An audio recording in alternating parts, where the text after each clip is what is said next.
6:30, we'll call the meeting. Make sure we're recording, we are recording. Good evening, everybody. We're going to call the meeting of the Manchester Planning Board to order. I'll take a roll call vote. Mary Foley. Here. Peter Morton. Here. Sue Filbert. Here. Chris Olney. Here. Gordon Brewster. Yeah. Sarah Creighton is here, and we're expecting Laura and Mark. The first order of business, which is not on the agenda, is correspondence. We had a couple of notices from abutting towns. And we also did have an email that I just realized didn't go to the whole board from Gary Gilbert and sort of added on to by Axel Magnuson and Chuck Weisner about the approval not required bylaw. So we can talk about that once once we get to that part of the agenda. Any other correspondence that we had? There. Right, we've had correspondence. And Laura? Hello. While we have a number of people here, I wanted to just acknowledge that this is actually, we have two board members retiring from the board. And since Laura is actually not going to be here next meeting, we wanted to acknowledge both of them. Come on in, Mark. Tonight, and thank you both for your contributions. I'll start with our more junior member, Laura Tenney. Had served on the board since July of 2021 when she was appointed, and then she ran. And before that, she was an alternate for the ZBA from 2017 to 2018. So Laura, we want to thank you for your very thoughtful comments so often and your vast knowledge of landscape design, your advocacy for safe streets and sidewalks, pedestrian access, and higher density, and all of those issues. So we'll miss you, and please come back and see us. Will. Thank you. Thank you. Something for you. Oh, how nice. Thank you. Just a bag. The bag. Thank you. And Mary Foley will be here, I hope, next week, 2 weeks from now, but we also wanted to acknowledge, we're doing this tonight, Mary's contributions. She has been on the board since 2020. And Mary, you have always been very thorough and prepared, always willing to ask tough questions and raise issues that may not always be in the majority. And that takes courage and preparation and thoroughness. And I think we all respect you for that. And you really are willing to sometimes take the, stick with your convictions and raise the issues that you really feel are important. And that takes a lot of work and a lot of courage. I think you also have brought a really careful eye to so many of our zoning changes, very thorough, and we appreciate that. Thank you for your time and your commitment to the board and to the town.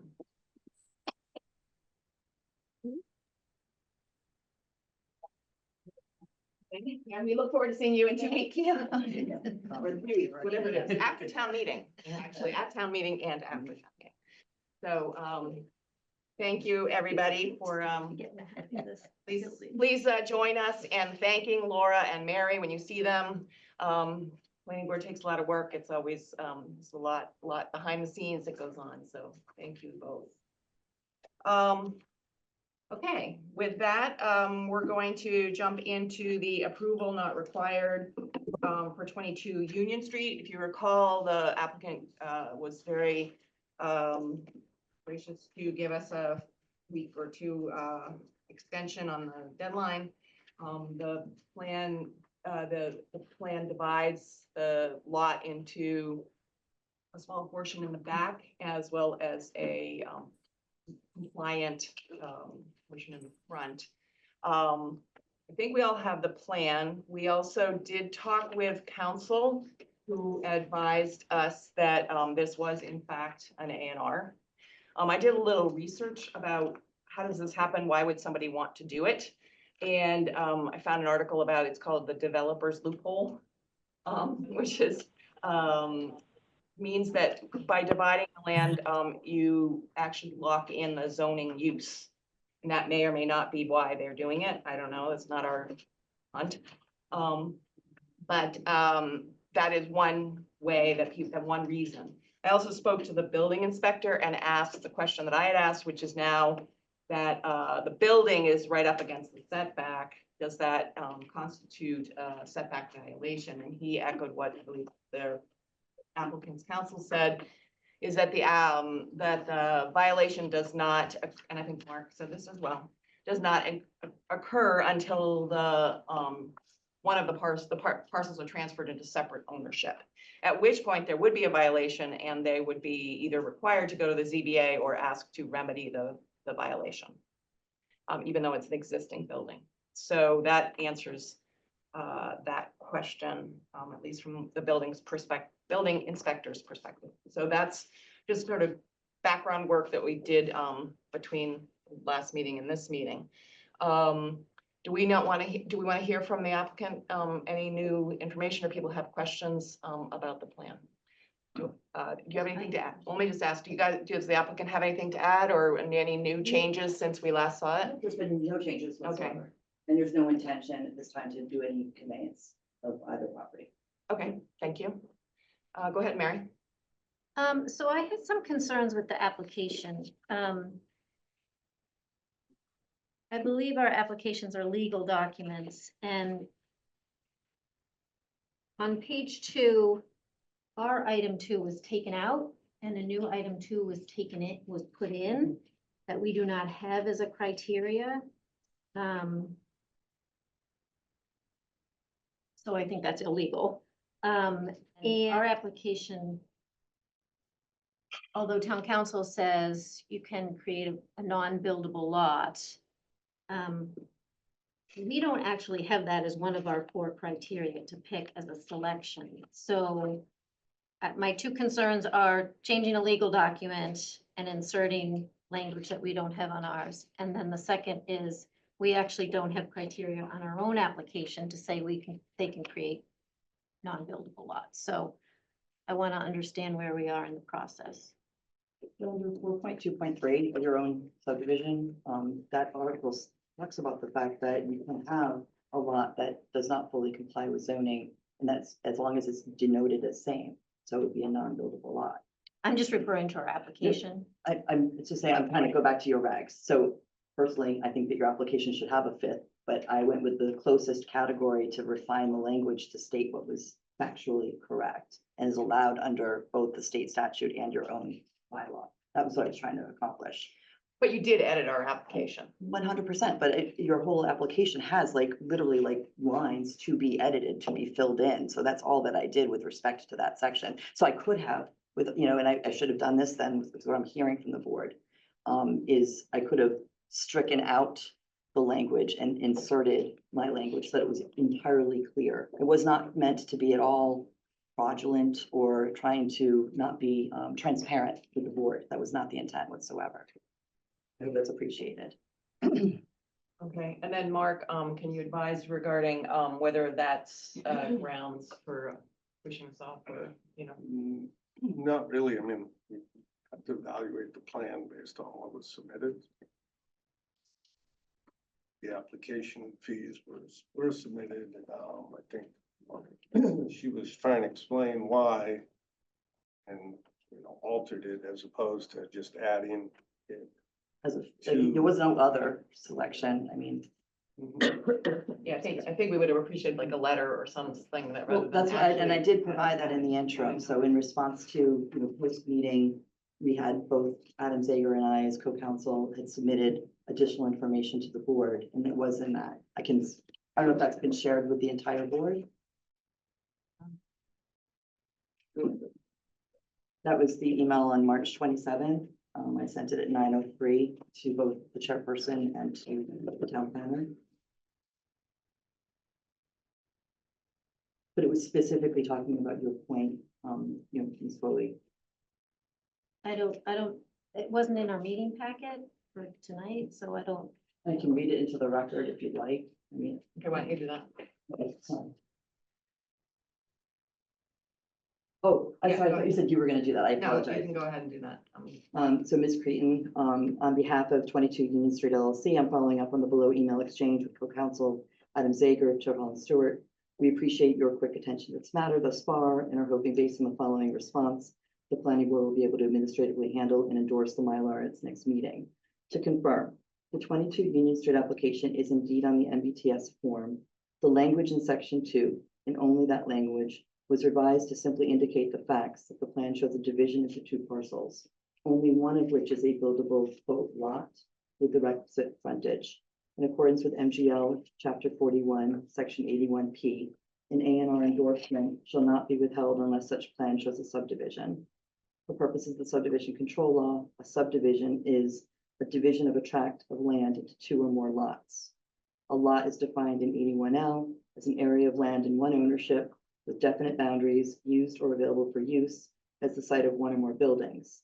Because parcel B shown on the plan will not be available for use as the site of 1 or more buildings, parenthetical, unless combined with lot 1 or another property, it is not a lot as defined in subdivision control law. If the planning board finds that a plan of land does not require approval under the subdivision control law, section 81 directs that it shall endorse thereon with the words approval under the subdivision control law not required. Goes on to talk about the, under MBTS subdivision rules and regs, section 421. If the majority of the board are of the opinion that the plans do not show a subdivision, it shall so endorse without a public hearing. Rules section 4.2.3 explicitly contemplates that a lot or parcel may not comply with zoning and that the board may require that Mylar to be annotated to indicate such compliance, providing a series of examples how to do so. The Mylar we submitted for the planning board's A&R endorsement for 22 Union Street LLC specifically states in note 1 that parcel B shall not be considered a buildable lot unless combined with the directly abutting lot. Lot A on the plan comprises current frontage and front lot area and frontage requirements. This is all that's required for an and/or endorsement under both the subdivision control law and the MBTS subdivision rules. There does not need to be a proposed conveyance at the time of the A&R application, as the MBTS application form seems to contemplate. Because parcel B will not be available for use as the site of 1 or more buildings, unless combined with lot 1 or another property, it is not a lot as defined in the subdivision control law. I think the one to talk about is case law and whatnot, and if you want to hear this further.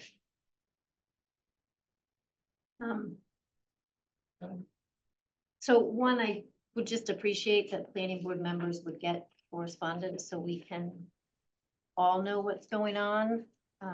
We're unfortunately, a lot of board members are left in the dark a lot of times. We don't get forwarded these emails.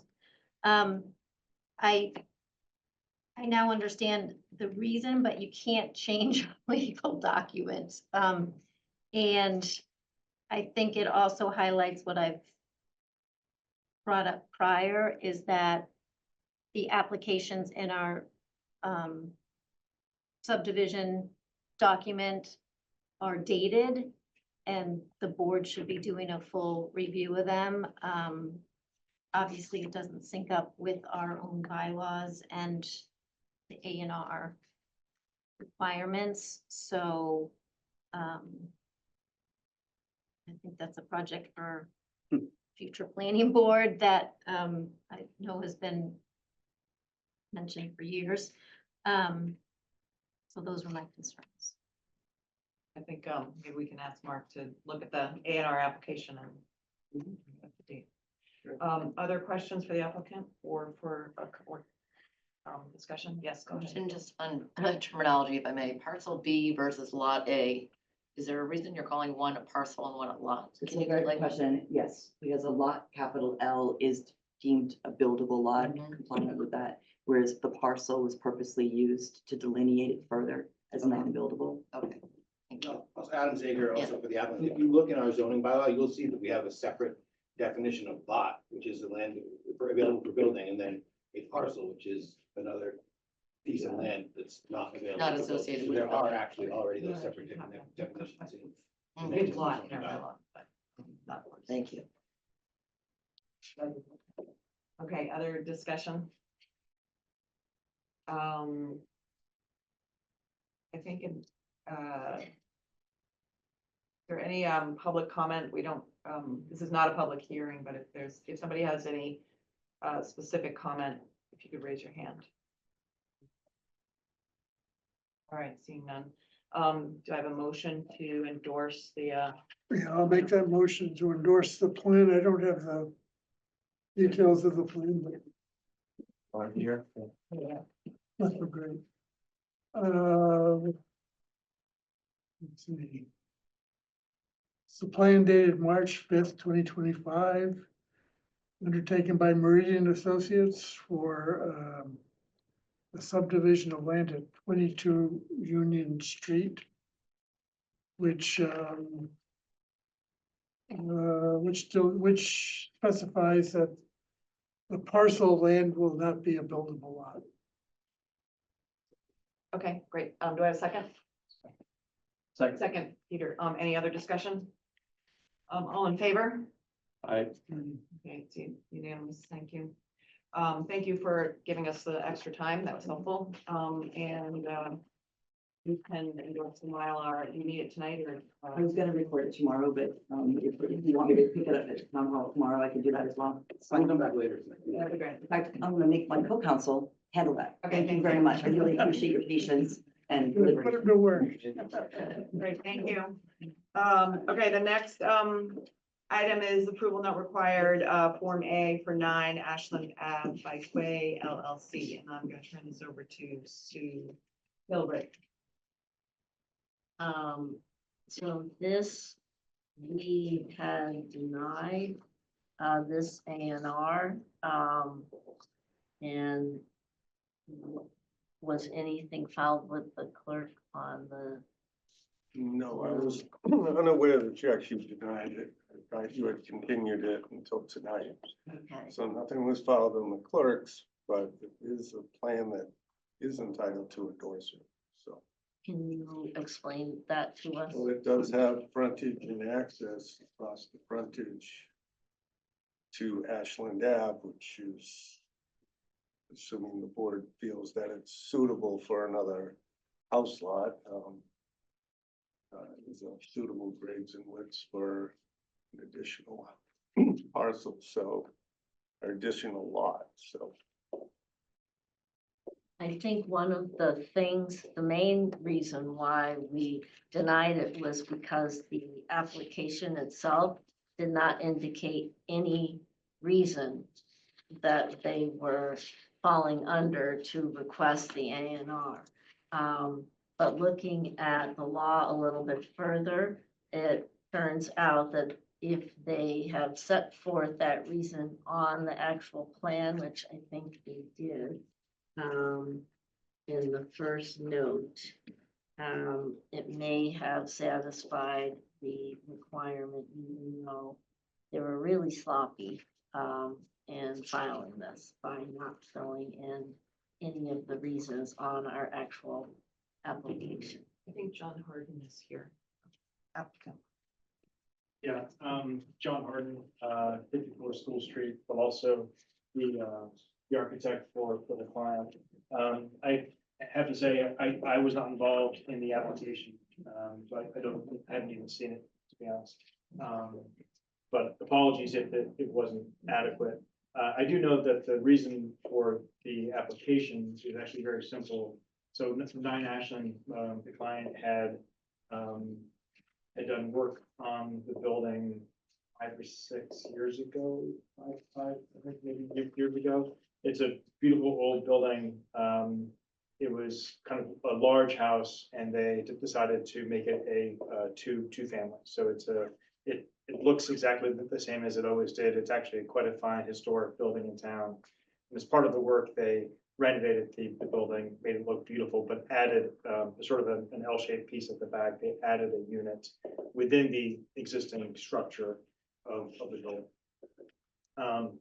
The lot, though, is a large lot. It's about 20,000 square feet. And so they were interested in the possibility in the future of doing something with the essentially open space adjacent to the existing house. Plan up on the screen. Oh, thank you. Yes, so you see the entirety of the footprint or sorry, of the lot that exists. 9 Ashland. Oop, sorry. So, That Too screen much. is so touchy. yeah, I'm always That scared to was touch me. it. So the existing lot is that perimeter there. 9 Ashland is this footprint here. It also has a cute little carriage house piece in the back. So the back piece here was made into a unit, and the front is actually quite a nice large unit as well. So that is now a 2-family. But as you can see, there's this adjacent piece of the property here, which is essentially grass and a few trees in it. And you can see that the size of the lot that is proposed here is 6,281 square feet, which is above the 6,000 required in the general district. It has 62 feet where 60 feet is required for frontage. And to be honest, our client hasn't decided if or what exactly to do there, but we know that they could build a single family, they could build a 2-family. It's unfortunately not in the 3A. So that's probably the extent of the options, but it is what they're thinking about doing. Great, thank you. Can I ask a process question? Yes. So we denied, is this a new application? It's not a new application, it was Mark's interpretation that it was continued until today. We denied without prejudice. Yes, So that's not a continue. No, I understand that. I wasn't at your meeting. I thought it had been continued. That's why a denial was not filed. However, so it's beyond the 21 days. However, it is a plan that should be endorsed regardless. You've discussed it now, so I think you basically should vote to endorse the plan. I mean, there's a small process that they would have to go through if you don't vote to endorse the plan, but eventually, because it's beyond 21 days, it would be endorsed. It wouldn't be endorsed if we denied it. Well, if that, so that needs to get, a denial needs to get filed with the town clerk within 21 days. Okay, but That didn't happen.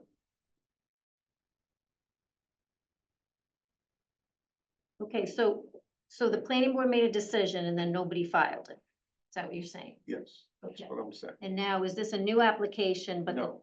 the you're just town won't- You're reconsidering the previous plan. You don't have to, process is you don't that? have to reconsider it, but I would recommend that you reconsider it and,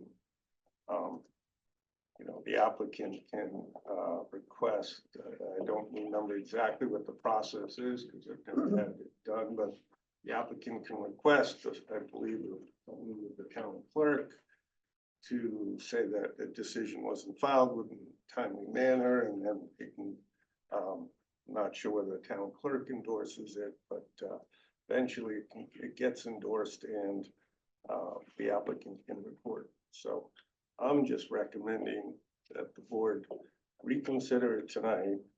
And if you feel you made an error in deciding not to endorse it at the last meeting, that you vote to endorse it now. And So I have a comment. I think one of the reasons we didn't really endorse it was no one was here representing the applicant, which made it kind of difficult to know what was going on. But given this new situation and knowing now what's happening, I think it's a reasonable idea, and I'd like to move that the planning board reconsider its decision not to endorse. Seconded. Yeah, good. I'll second that. any discussion? I give a point too. You made mention, and I think that's the reason why we didn't talk about it, because there's nothing on here asking us to do anything. Exactly, and there was no one here. No one here, but the form still is the same. I would have thought they would have updated it by now. Right, but which one is it? but under the notes, it does indicate the purpose. You're talking about that note on the right side of the drawing? Right, and apparently, although we like to have our application filled out, as long as they have stated it on the plan itself, which was properly filed. Could we make it, I don't disagree with you, could we make it contingent on the form is updated and filed appropriately? That's a great idea.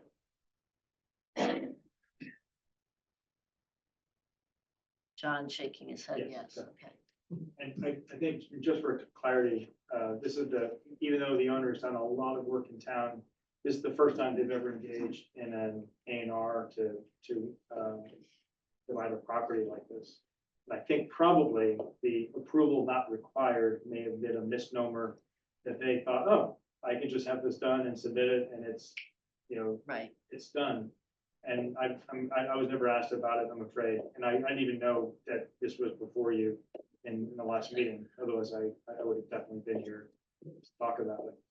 So I apologize for that and for the lack of clarity in the application.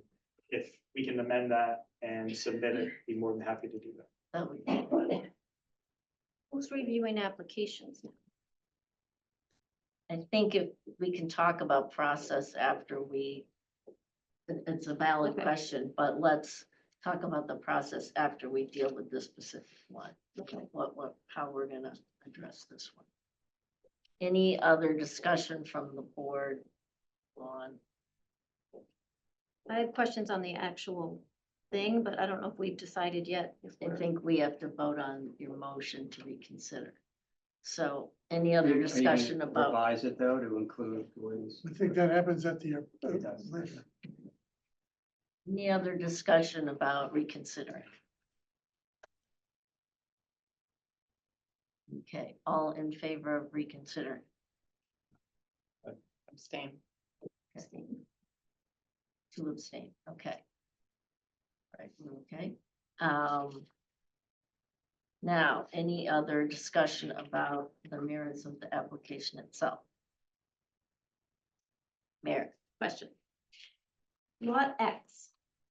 So if you go to Salem deeds, it says something such as it's, somebody paid $1, so Manchester Marine paid $1 to the owner of lot, the original lot, Yes.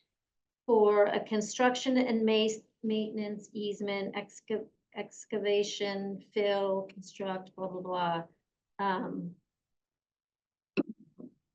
So it looks like lot X was created as a lot. When and how was that created? Because it never came from the planning board. And so if Manchester Marine owns it, how is this property using it in A&R? So I can answer that, just before the meeting, because your question, I had looked up at the registry, and that lot X was created and endorsed by the planning board and recorded at the registry in 2014. And it's a separate lot, obviously a non-buildable parcel that, said it was to be conveyed to the house, and the easement is just for access to that strip, which is shown. I have a little blow up of that if you want to pass a few of these around. Do you have the Salem deeds? Because my Salem deeds are 2021. Well, that's when the deed was, but the plan was recorded in 2014. I've got one, so, oh wait, Mary needs one. So who owns the lot? The applicant.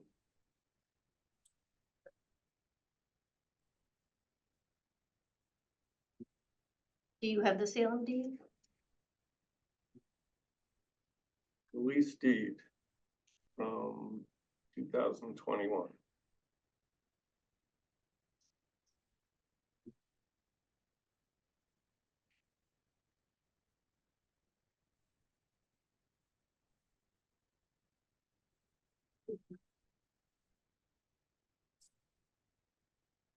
So the planning board did it in 2014? It was recorded in 2014. think it was endorsed 13, November of 13.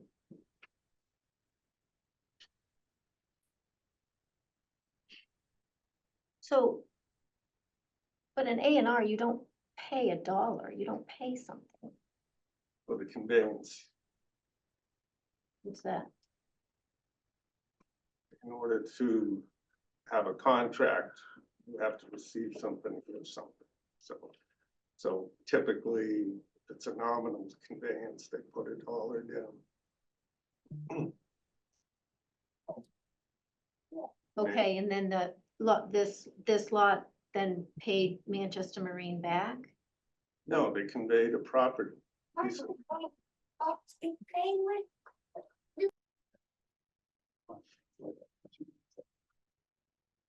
So maybe, Yeah, there is a hand up. So, Yeah, I don't know if it's a hand, yeah, I don't know if you want to take it. I don't know if it's relevant. it might be the client. Yeah. Sure. Did someone want to address the board? Yeah, hi, how are you? Good evening.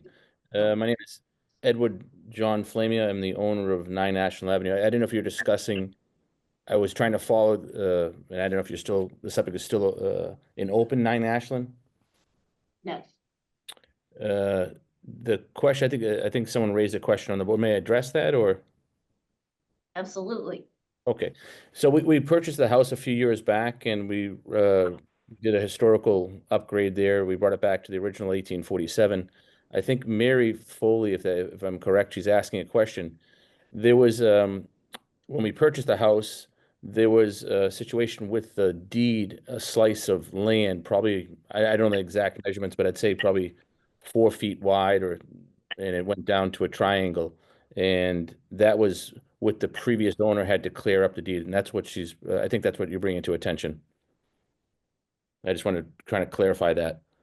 So again, when we purchased the property, there was a slice of land that they didn't know whose it was, and that's what came about for maintenance. I believe it was for a maintenance that they have to create in the future. If they need to do maintenance on that piece of property, they have the right to access that. So it was a sliver of land. That's what we're talking about. But, and just to come back again, we had filed something, and yes, we did not make the meeting. And I was under the understanding that we didn't make the meeting, so that it was just postponed to this evening. And that's the reason why we're here this evening. Again, I apologize we didn't make the first one. It just, I guess with the rush of the day, we overlooked it. And that's why this evening John Harden's there to represent us. But again, I'm Edward Flamey. I'm the owner of 9 Ashland. We don't know what we're going to do with the piece of property, but we just wanted to keep our options open, and that's the reason why the application this evening. And I thank you. Glad both you and John are here to answer questions. Thank you. So you own the little slice, which is lot X, correct? Yes, that's correct. Yep. Do you have other questions, Mary? I think that's it for now. Thank you. Does anyone else on the board have any questions? I just have a general question about the layout, but you can solve it now. Go for it.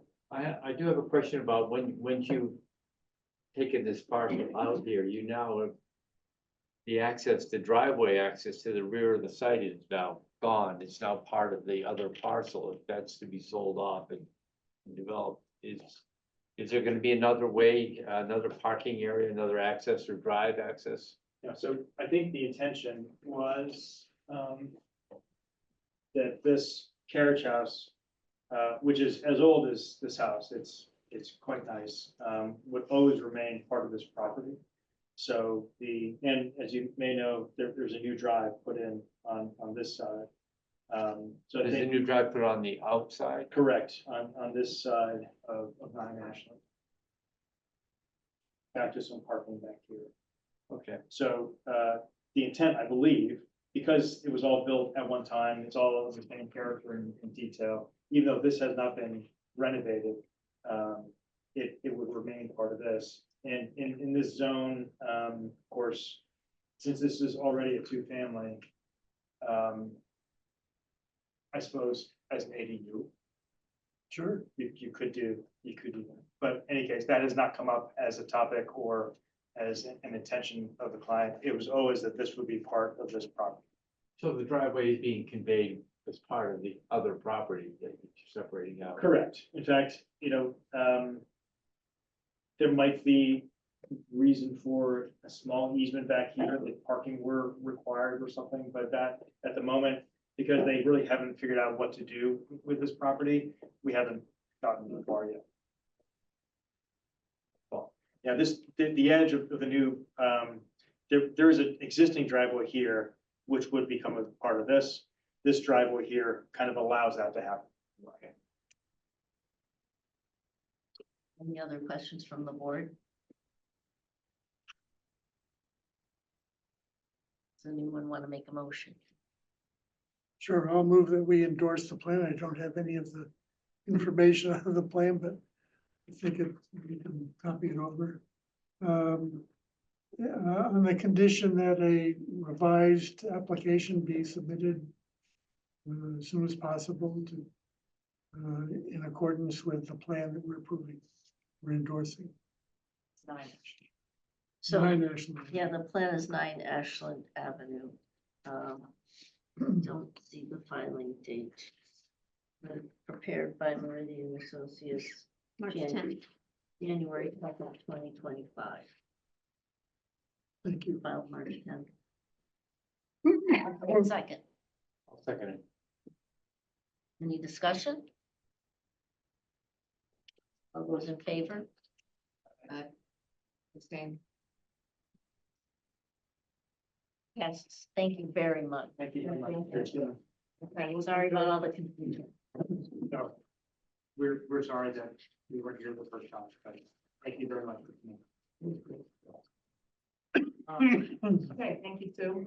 I've actually made a note, Mary, I agree that, the question about an A and R sort of checklist is so we get a complete application before we review it.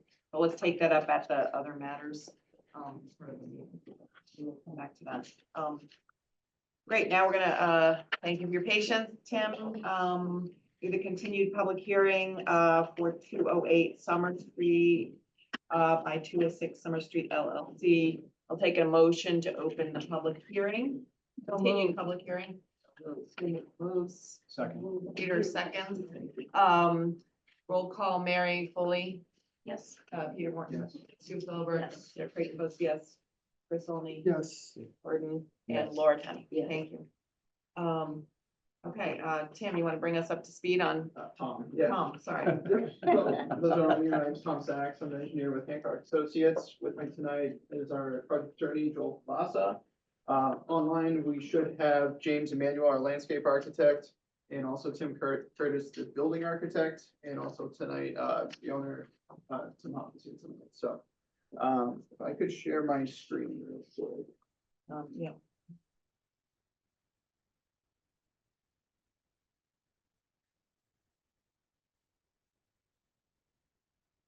Did you get that?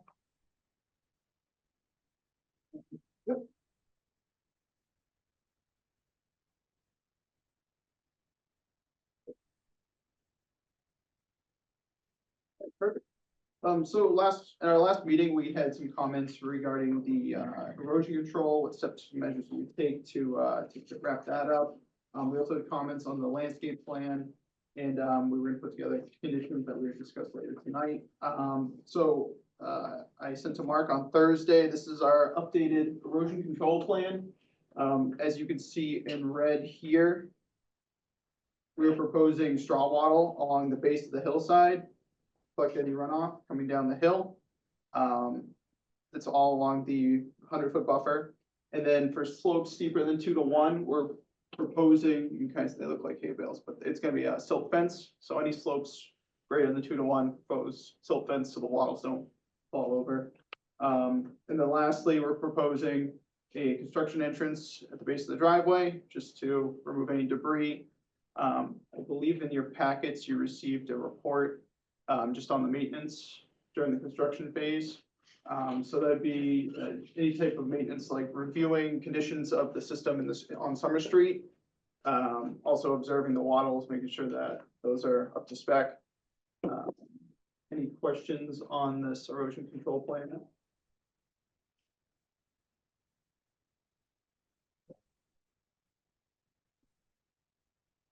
Can you just give us the highlights of the, you have 4 sections in the erosion control plan, or if you don't have it, I should have it up.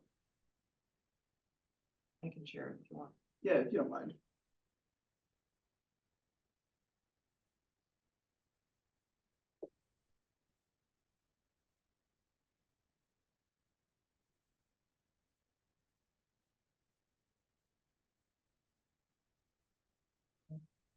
That's all right. So this just breaks up the erosion control and the maintenance into phases. So we do have our pre-construction phase, basically issuance of erosion control along these barriers that we were showing on our plan. So basically the base of the hillside, straw wattle, silt fence, 2-to-1 slopes. Pre-construction is just kind of laying everything out before work is done, or in this case, adding more to what after work has been started. For preliminary site work, we're looking at any type of stored materials, seeding, just reducing any type of runoff from the line material on site. If you scroll down. And then the landscaping section is just kind of highlighting disturbed areas, making sure that things are taken care of when you have certain like storms, any type of critical rainfall. You scroll down even more. It should, at the bottom, there should be a, so then this is just your construction maintenance phase. You just basically, over the course after any storm or over a period, you'll just inspect the erosion control. For wattles, it's just built up along the sides of the wattle. I think it's about half the wattle, then you'd have to attend to it. Vegetated areas, so just inspect anything after major storms. So stockpiles, we covered that, just loam and seed in areas where you're not gonna be doing any work, so just kind of prevent any type of silt going down the hillside. And then the silt fences are gonna be supporting the straw wattles and the 2-to-1 slopes. Any questions? I have a question. Oh, Yeah, sorry. go ahead. Tom, thanks, good. Couple of questions. So has there been a stormwater permit then formally submitted? to So the no, town? so typically this is a part of the stormwater permit. This is actually section 8 of Yeah. the Mass Stormwater Handbook Standard. Yeah. So we are going to be applying for the stormwater permit with the DPW. Okay, We're looking for June 1st. I believe that was in our draft of conditions. okay. So yeah, this will be actually included in that Yes. permit, so Okay. we'll cover that too. Yep. So my second question was going to be, has the DPW reviewed, but it sounds like you haven't submitted it, so they haven't reviewed yet. No, we haven't submitted anything with them. Now that we're going to the full extent of the 100-year storm. Yeah. We have to look into our drainage options, which Yes. we are probably looking to do at another test pit. Yes, But right now, we're trying to do site work, so we can't really do the test pit until we get the okay to do site work. right, okay, So, okay, but yeah, no, that will be addressed. okay. And then last, just a clarification, you were saying you will inspect, you will monitor. Who is the you in the, who's monitoring So this? usually these are issued to the site contractor. It's basically, it's their discretion if there's a rainfall event. Usually that's a time like, oh, we had 2 inches of rain over the weekend, walk the perimeter, observe it. And then if everything checks out, walls are still staked, silt fence doesn't have anything built up against it, that's when you can say, all right, we can go back to work. It's something that if, if someone comes by, you can't have those erosion control measures a mess, so.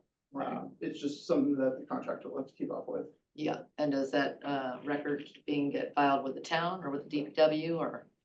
I'm not too sure with that. We've always asked. What's that? They- I mean, if it's requested, Okay, It could be something that, yeah, after a rainfall event, you can just check all the boxes and maybe take a picture. Yeah. Um, thank you. So my question is kind of follow on what Laura said. This is a very formal checklist, dates, what happened Yep, on which date. Is this what you were just talking about? This will yes, be yeah, so formally it's just completed? basically like an inspection schedule. It's something that, oh, we had rainfall, all right, I'll fill this out, looks good, all right. Is this something that you do, or is it submitted to the It's not something that Hancock would do personally, but it's something that's submitted for the contractor to use as a tool that they would keep the records themselves. Keep a record for who? Typically, it's a conservation commission.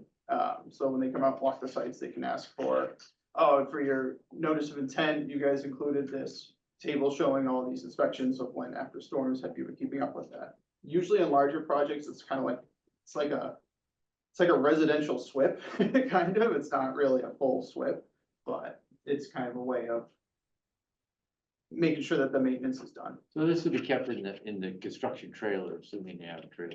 Yeah, As a record to show whoever comes out and say that this work has been done. exactly, yeah. I just have one more question, because it doesn't necessarily, I was wondering, with the new grading plan that you guys did a couple weeks ago, have your numbers changed, your excavation, backfill, borrowed numbers have No. changed? Not too drastically, no. So you actually have recalculated based on the new No, grading? plan? no, I've worked with the numbers because we did have some grading in some areas, but where the grading has changed has been kind of more finessing my grading previously. Yeah. So we didn't see anything too drastic that, it's not like we're gonna be having, less of a cut in certain areas. It's just gonna be more finessed. They did seem to, the new grading plan did seem to temper some of the grading that you originally had. Yeah, I was wondering if it actually went down. yeah, The numbers you had were pretty high, yes, yeah.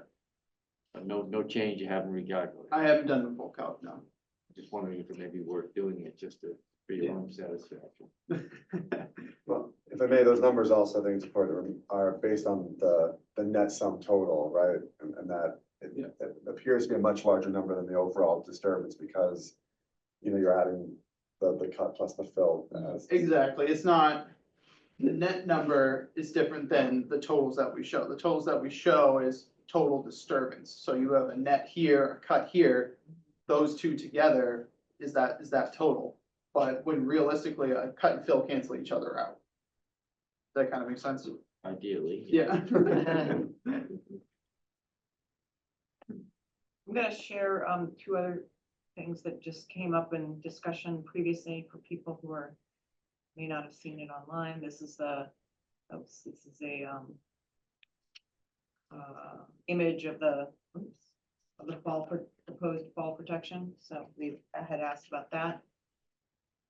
And then the other thing. This is the fall protection to be mounted on top of the wall, the Yeah. retaining wall. And this is the proposed stone veneer, which I personally think looks a lot nicer than the block wall. But it's helpful. Other comments or questions from the board? I have a Yeah. question. So it's in here, if further blasting of ledge is required, where would that be? So right now, we haven't completed the excavating, so we're not 100% sure, obviously, but that location to us is probably gonna be the basement for the house. That's gonna be really the only area that we see that there's gonna be a significant cut in that area. But it's something that's gonna depend on, what we see when we dig. It could be boulders, it could be nothing there, so. We will take the steps, or our client is willing to take the steps, if we need blasting, we'll apply for it properly. So I guess my question to the board and the town planner is if we're looking at the current state now for the earth removal bylaw, and say you do enough boulder moving, blasting, et cetera, that triggers another level of earth removal, how is that ensured that it comes back to the board? Because it seems to be an unknown right now. Well, I think, if I understand it correctly, they know how much they're gonna remove. Yes, we have. It's just, are they gonna be able to dig it with a backhoe, or are they gonna hit some ledge that they're gonna have to blast some out? And that would require a permit from the fire department. But the actual excavation is still gonna be the same, because the house is the same. They've already figured out what they need to excavate for the basement. Oh, so like the 3,000 some cubic So, yeah. yards is that's gonna be steady? Yes, that's Okay. our proposed grading. Okay, So that's that's our best estimate based on the grading we have and the Okay. existing conditions plan. Okay, so you Yep. wouldn't go above and beyond that. No, Okay, No. thank you. That was my question. Okay, any other questions or comments? I Go. was just asking about the stormwater plan now. Is there more coming in the presentation?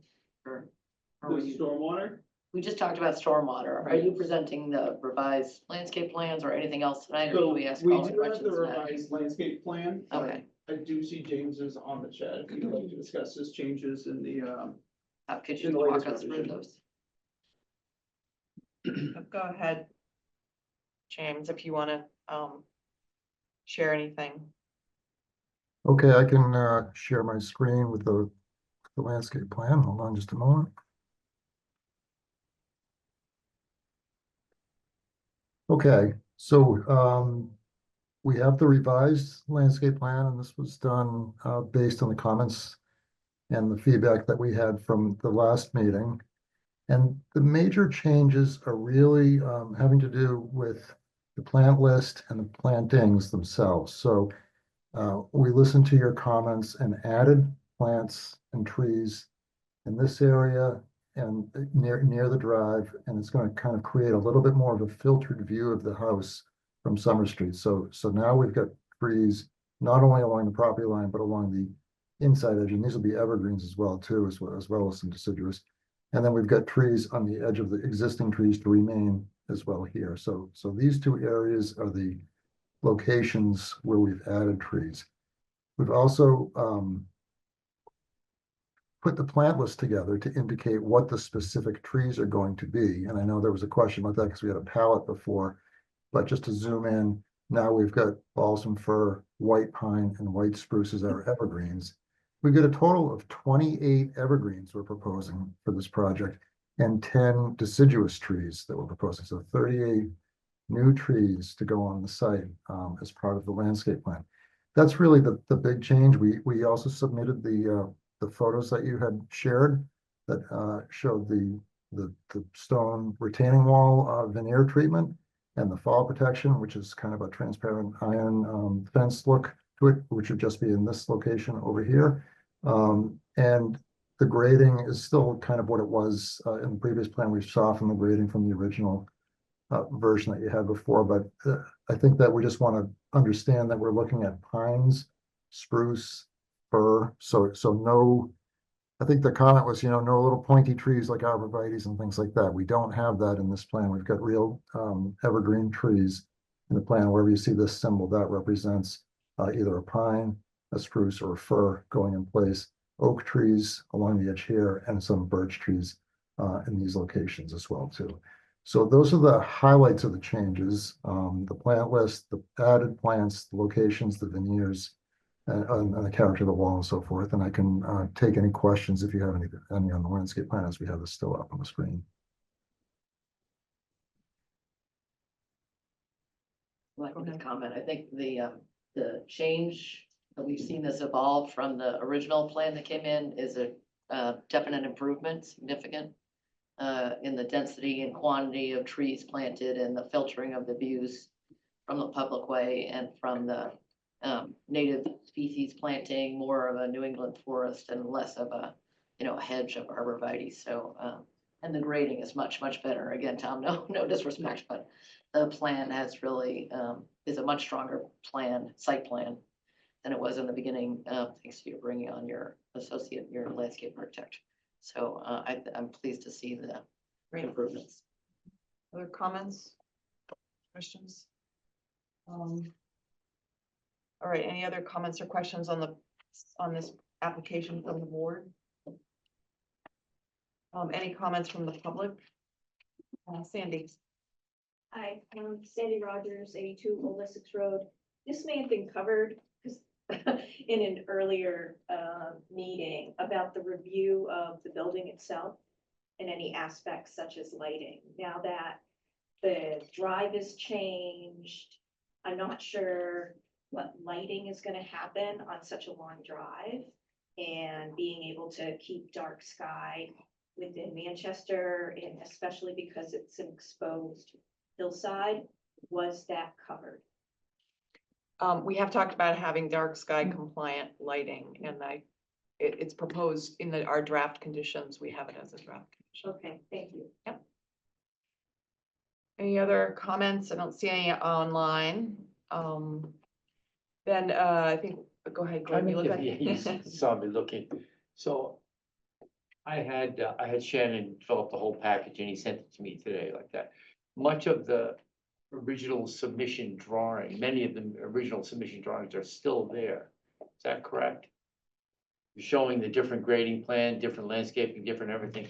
So have these drawings been now part of the application, Yeah, a formal part of the application? yeah, And the other ones are now deleted or noted as such? yeah. So we revised the grading to the latest site plan to show that grading change. And then we could basically just note that, see landscape plan for plantings, that's. Okay, I was gonna say, I mean, I understand it, I think we all understand it, but if you picked up the document from scratch, you would see the old plans and you would be lost as to Yeah, which one is relevant, which one is applicable, and which one actually got approved. The decision will reference the revision date. yeah, we have the revision dates on the plan, so just grab that one.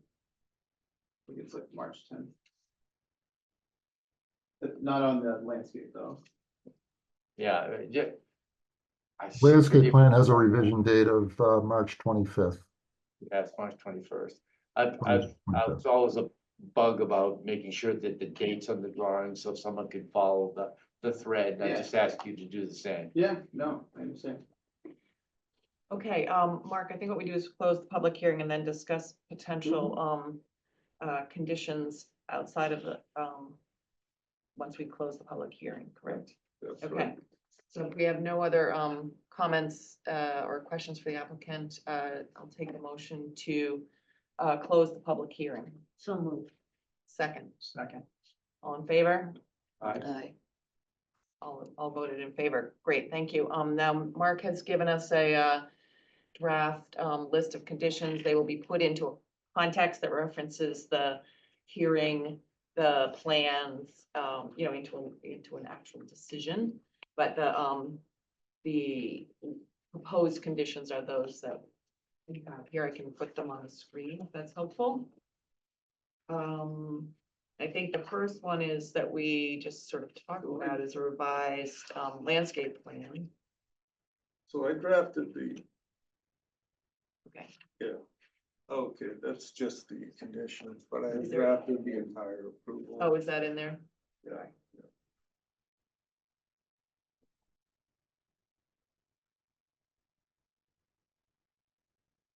I did want to voice my concern of submitting an approval document to the applicant before the planning board votes. Mark, in your email today said that's what you usually do. The planning board, in my experience, has never done that. As a planning board member, I find that disconcerting because it's giving the applicant the impression that we are gonna vote a certain way. I think that's inappropriate. Well, I've been doing it for over 20 years like that, because oftentimes this is just a single family home on a much more complicated, like a commercial site plan, a subdivision. Oftentimes there's a long list of conditions that, the applicants, may want to discuss with the board. And if they come in here totally unprepared for that discussion, then it just continues the meeting another month and then another month and so on and so forth. So this is a way of trying to move things forward, complete applications in a timely manner. And there's no downside. I mean, you don't have to vote this if you didn't want to. You can still add conditions, modify them. This does not lock anything in. I'm fine with sending conditions, not a letter that clearly states this is being approved. I just find that inappropriate, so I have Well, to voice that. oftentimes, so it's common courtesy to the applicant, oftentimes in a contentious hearing, perhaps their applicant's attorney is concerned that certain things may not be in a draft approval. that I may put together, and they may want to ask the certain things to be highlighted or included in the discussion that might have been forgotten. So it, Why don't we take that, any other further discussion Yeah. on that up with at the end with other process issues and talk about the draft that we have in our file and put it on the screen. So, for example, the landscape plan dated March 21st. Referenced yeah, and it'll be as amended as amended, so it Yeah. needs to be, with the date, yes, so that'll be added in. is that, what's the correct date? 21st. Yeah, that was the original date, but, Okay. That's it. No. Okay, now so that there's, was now just there's a amended. revision. Okay. That's Delayed. correct. Yeah, so that needs to be, okay. Mary, I think you had some questions about the sections, seeing the section of the bylaw. Oh, so just again, in the past, and we used to put it also on the agenda so residents could know that they're applying for 6.4, which is an earth removal, but as a board, we're also reviewing 6.3, which is the performance and site plan, and then also 12.5, which is special permit. So all of those should be on the agenda when we list it for a public hearing, but then I would think in the first paragraph of the letter that those are the bylaws that we needed to review for So- this application. So those are the performance standards that the board needs to make a finding that the application is in compliance with, which is at the bottom of page 2, but that's not what the application is. The application is for a special permit for earth removal. So that's why it says that at the beginning, and that's what it references. The other things are items that you need to make a finding on and make sure that they comply with the special permit criteria. So that's why I have changed how it's done in the past. Okay, We've been doing it this way for several applications now. Okay, let's talk specifically about the conditions.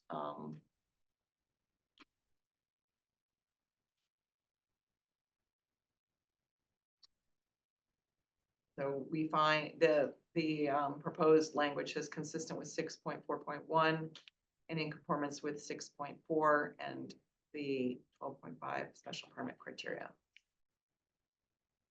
And then board votes to approve with the following conditions: revised landscape plan submitted to the board prior to May 1st.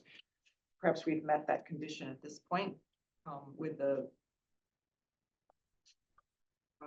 Yeah, I'd remove that from Yeah. the latest version, so that is still there. so we can reference the photo. Exterior lighting should be dark sky compliant. This number 4 is really the sort of outstanding issue, which is an application for a stormwater permit shall be submitted to the Department of Public Works by May 1st. I think the request from the applicant is June 1st. And I think, well, we can talk about process later. If significant alteration of the law is required, the applicant should return to the board for a modification of the permit. I have a question about that one. Yes, go ahead. Can we make this conditional upon DPW's approval of the stormwater permit? I think we talked about having the building permit conditional. Building permit Yeah. conditional, okay, right, because you need to do site, you're trying to do site work now, so we make the building permit. Okay, can we put that condition Yeah. in then?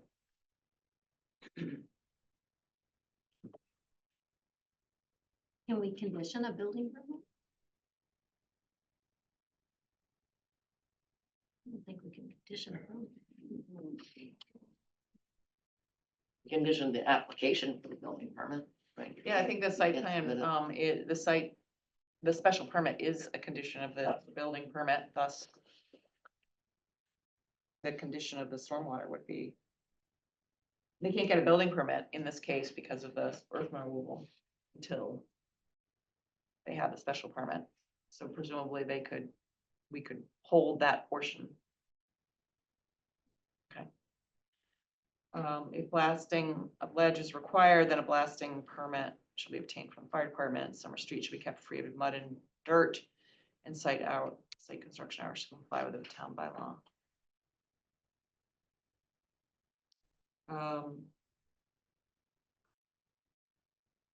Sarah, I had another comment. Yes, go ahead. I believe we got in our packet, email from the fire department chief Yes. saying that he had reviewed, so I don't know that that's a condition, but it might be a finding in the letter.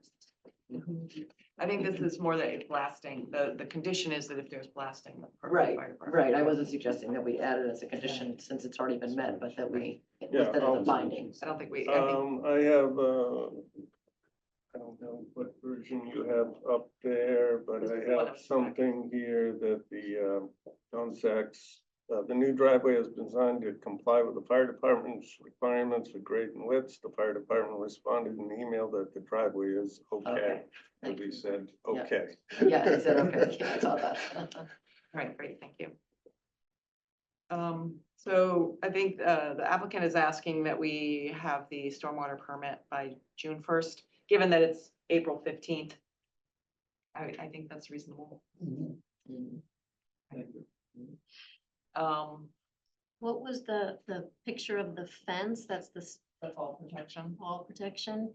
Do we need to put that in as a condition that, Wouldn't we reference it as a It'll plan? It'll be referenced, It will be referenced as on the that. photos of, I think that's, the retaining walls, so it shall be shown, Yeah, it could be, retaining wall and wall protection fence. So Mark, are we referencing that specific wall? Both Yeah. stone Mhm. face Yes. and, Yeah, so I I just think the said, wall shows a cap on it. Yeah. So if we just show the precedent photo, I'm sorry. Yeah. so I suggested fall protection, that we reference the photos submitted. Yeah. Yeah. Yeah, Okay.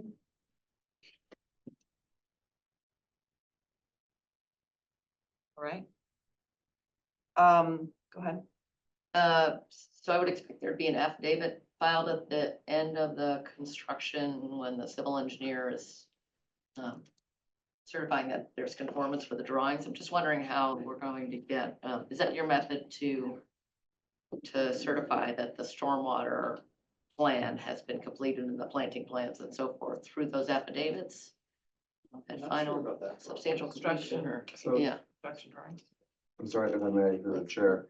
I would imagine that for part of this, correct me if I'm wrong, Mark, that the building inspection require as-built at the end.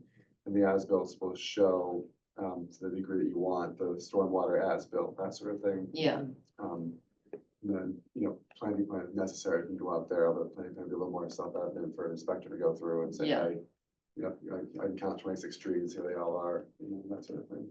yeah, I would, thank you. I think it's sufficient, I don't know that we don't need a peer inspector, this is just a single family house, but if the civil engineering plans and the landscape plans are affidavit with the stamp by the landscape architect and the civil engineer, or, I don't know if they need to do that for this, for a regulation would facility. you not typically do that? I mean, you're looking for the contractor to Are you certify that it's stamping, built are you according to stamping your plan, civil right? engineering drawings?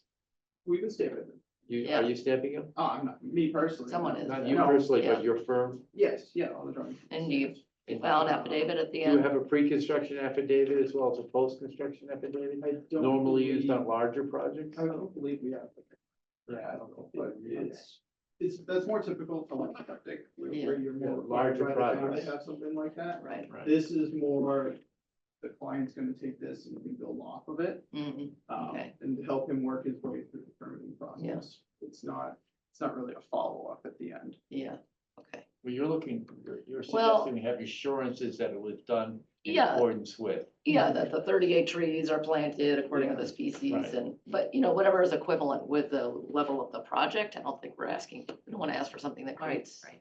extra expense and so we can put, peer review, but. we can put no. down that the Follow up. planning department shall Right. conduct a final inspection of the site to ensure compliance with the site Okay, plan. great. And keep it simple like that, Okay. and I've inspected more than.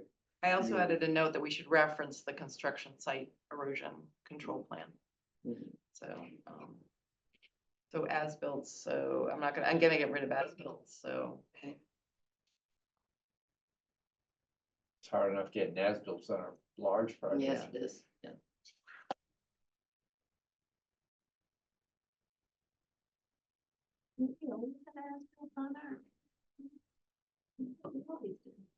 I'd be surprised you did on a We have residential construction project. drawings. Maybe not Family. residential. You did construction drawings, yeah, the as-bills are different. So, My notes here are rough rather than, yeah, okay. Any other, conditions? All right, I'll take a motion to, approve the, Can I just. yeah, have go a ahead. Question on a sentence in the, Okay, so the first paragraph on page 2, I don't understand the sentence. It says, this required additional modification of the site, which required they not file for a special permit with the planning. So that should be, Total negative one. yeah, which paragraph number, paragraph? So so this one, Thomas Sachs of Yeah. Hancock, so the second to last sentence. It's required additional modification of the site. which necessitated that they file for a special permit with the planning board, so. Which is true. I think No, this is. it says required not, I they think not we need to file. take it rid of the not. Oh, it's already out. So, Yeah, I don't see it. Yeah, yeah, oh, okay. It's not. it's already been removed.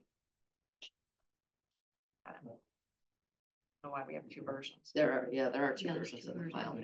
Well, I received a few comments when I submitted. Okay, thank you. All right, great, good catch. I'll take a motion to approve the special permit with the conditions, described in the, draft. Letter. For 208 Summer Street. Second. Any other discussion? All in favor? I, Opposed?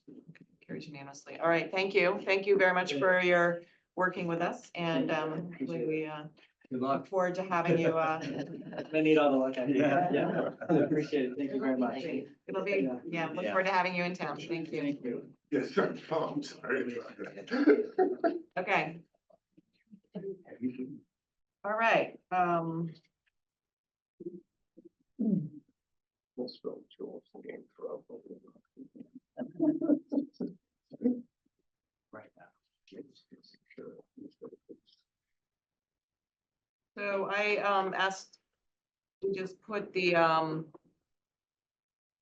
ADU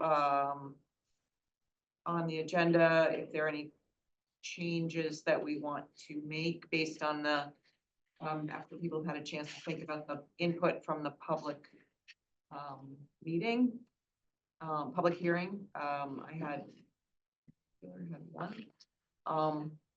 Pull that up. Or did you write that up, Mark? No, wait, There was one very simple language Yeah. change that I think was a good suggestion. It changed the meaning. I think you might have Yeah, brought that up. I'm looking to. yes. which change was that?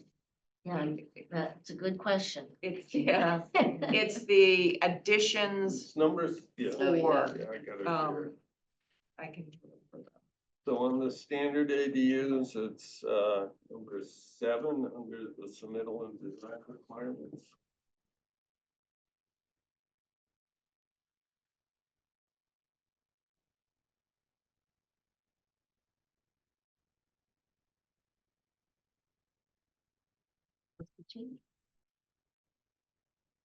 So you have, so number 7, under submittal and design requirements, it says all additions to standard accessory dwelling. It should be all additions for Right. accessory dwelling, because 2 is assuming it's already there. And 4, so it's 9.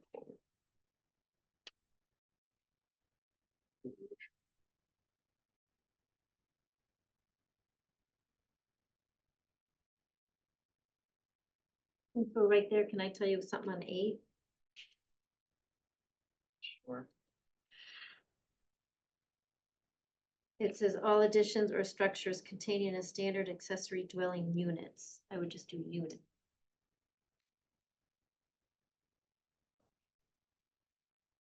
I'm not sure that's, is that Yeah, worthy? I think we can, we can make that, make that as a Scrivener's change. Yeah. I don't think we need to do an amendment for that. something that changes the meaning, Oh. like this, we Yeah. need to do. So I put that up on the screen in case it's, well, addition, this is actually right from the warrant, so I can't find this up. It's right where my cursor is. All additions for, and this is in both the standard and the large. So, I'm gonna take a motion to make that, change. We can make that from the floor as part of the main motion.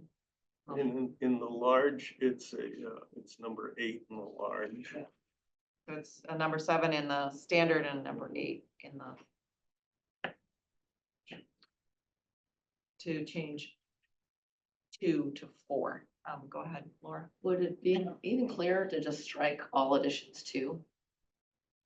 Because 4 or 2. Yeah, that's is a gonna be, little- that's probably a good suggestion. Then you would just say standard accessory dwelling units shall comply. I think that's a really good suggestion. Okay. And I think that is much Yeah, clearer. same. Yeah. Yeah, Yes, great. 4 or 2 is a little unclear. Yeah. So same thing in, the other In the section, large. right? Okay, so I'm gonna take a motion to strike all additions 2 in number 7 of standard and number 8 of the large, to clarify the meaning. So Let's just make sure it's 8 in the large. I think it's Sandy six. was giving me a, I think it's 7 also. It's 7. it's 7 as well. Oh, it is. Okay. Yes, it is. Yes, it's 7 as well. Okay, Yeah, so that's the yes, standard, that's what it is. it's 7, Oh, yes. all additions 2, yeah. Right, so- Thank you, Laura. Okay, do I have a motion? So move. Second, Second. any discussion? All in favor? Aye. Okay. Any other changes that we need to contemplate? I have one, which is number 9 of the same design standards. And rather than saying you have to utilize an existing driveway entrance, it may be that somebody might want to move their driveway. So I think it should simply say that shall be a single driveway entrance. And not restricted to the existing one.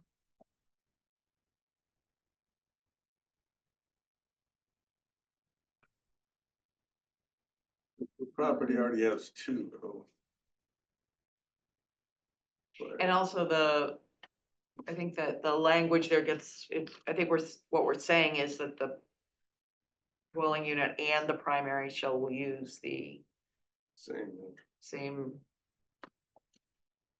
As in a shared, yeah, a shared shared. driveway. A shared driveway, Oh, should we could say. So we would that have You could say that, you could Instead say of you could- existing shared, shared. then it doesn't comment on whether it's in, right, same place now or later. Well, I think they,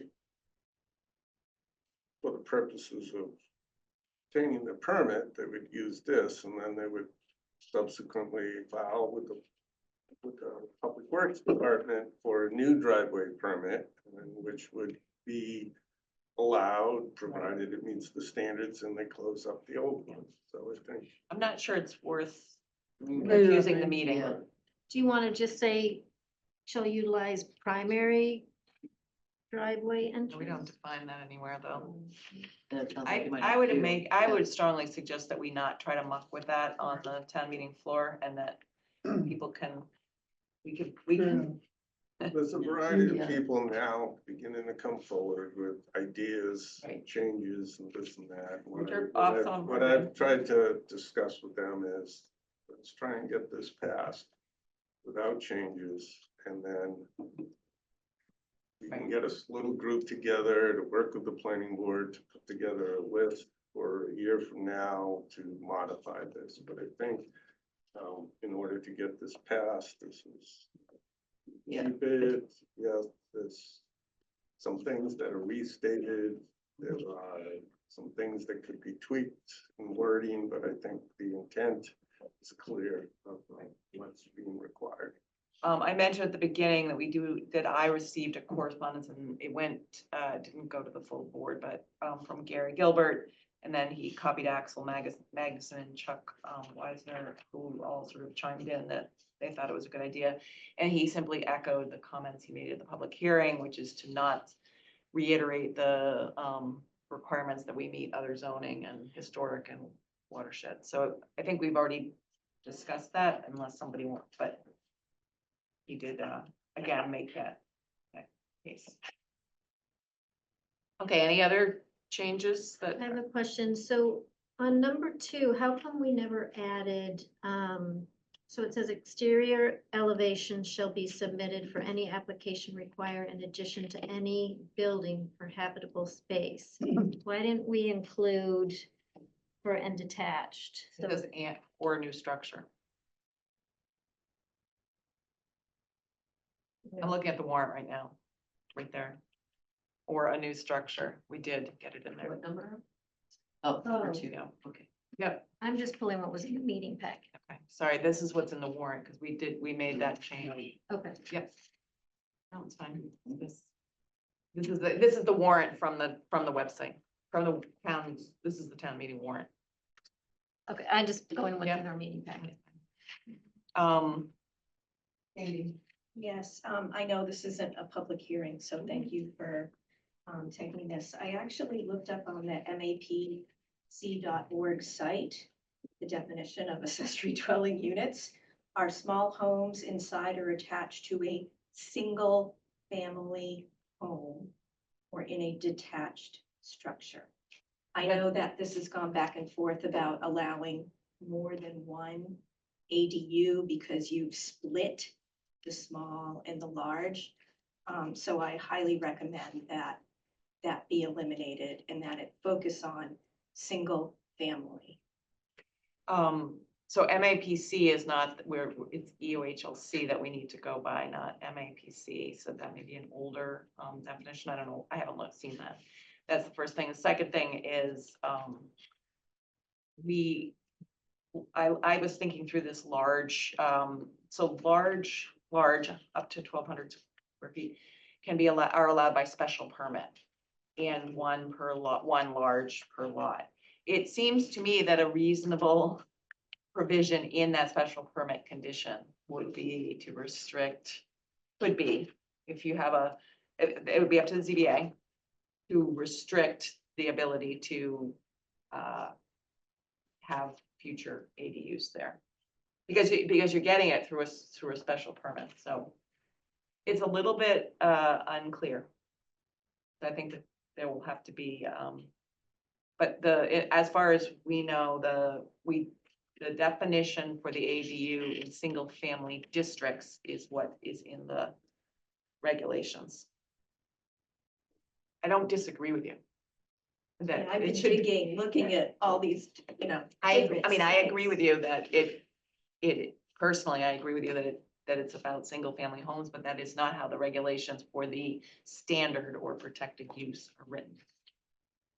So you're saying we should do that for the large? For the Have it in large, large. that it is, I think So that have it it in could the be large. that, The large says that. It says well, that it says, over it says, It doesn't say just for single family. yeah. Yeah, it there. does. Yes, it does. Where does it say? Number 2, Number 2 and number 3.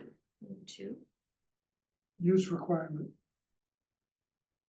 Large accessory dwelling units are only permitted on a lot containing a single family home. And then it says, large accessory dwelling units are not permitted on a lot which another accessory dwelling unit already exists. Yes. So if you already have a small one, you can't have a large. Was that added? I didn't see. No, those are in our, So here's the requirements. This is the 9.1. You enlarge that just a Only bit. one large. Can you see that? Oh, I can make it like 175. Sarah, so we adding wording that if you have a large already, it would preclude the small? We don't think we can add that on in this We bylaw, don't, but we it don't. could potentially be a condition Ooh. of a special permit. I was looking at that today, and right now the guidance though is that if you have a large, you are entitled to a small. If You are entitled. that's what the guidance is in EOHLC on their website, but it's not contained in the language of the regulations.